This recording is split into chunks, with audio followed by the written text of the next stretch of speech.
C'était en mai 2011.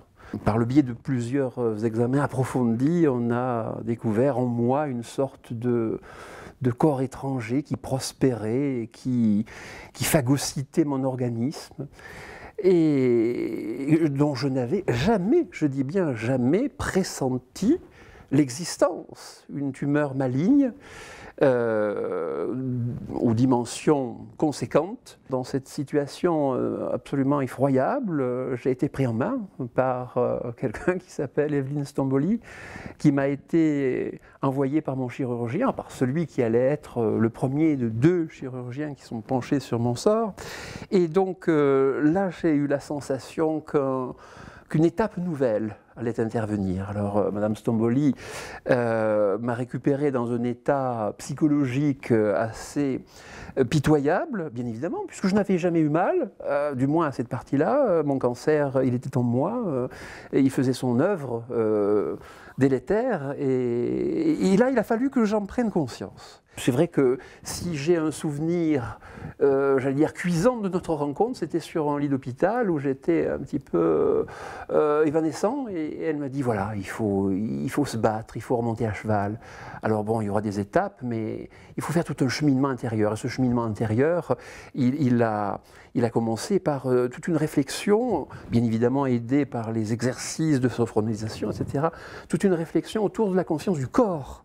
C'était un peu pour moi une découverte parce que mon corps, c'était pour moi, j'allais dire, une sorte d'auxiliaire un peu muet. Et donc j'ai réinvesti mon corps. Je me suis réapproprié cet élément de mon être et j'ai réappris, puisque je vivais la tête dans le guidon, suractif, je n'aurais pas l'outrecuidance de dire hyperactif, enfin, comme la plupart de mes contemporains, passionné par les tâches qui m'incombaient, par mon activité professionnelle, et puis patatras, il a fallu que je fasse l'expérience du vide, du vide momentané, l'expérience d'une situation qui s'interrompt. Mais je n'ai jamais eu, et j'en rends grâce à Evelyne Stromboli, je n'ai jamais eu l'impression que cette parenthèse pouvait être une impasse.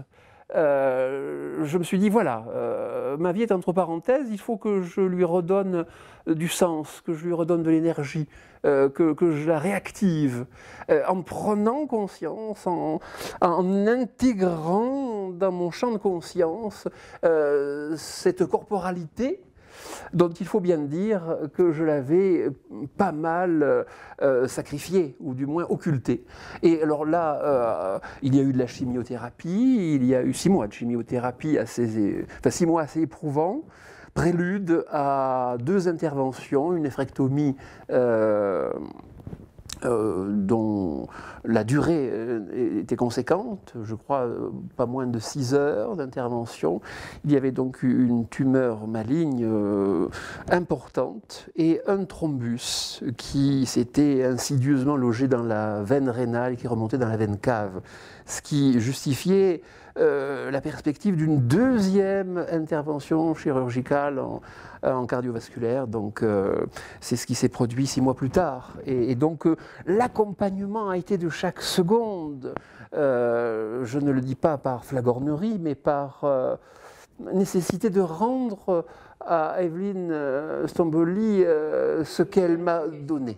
Et à M. Caicedo. Mais Mme Stromboli, vous avez été son intercesseur. Mais vous êtes un passeur privilégié, vous savez, associer à cette démarche thérapeutique l'humanité, faute de laquelle tout ceci ne serait que mécanique.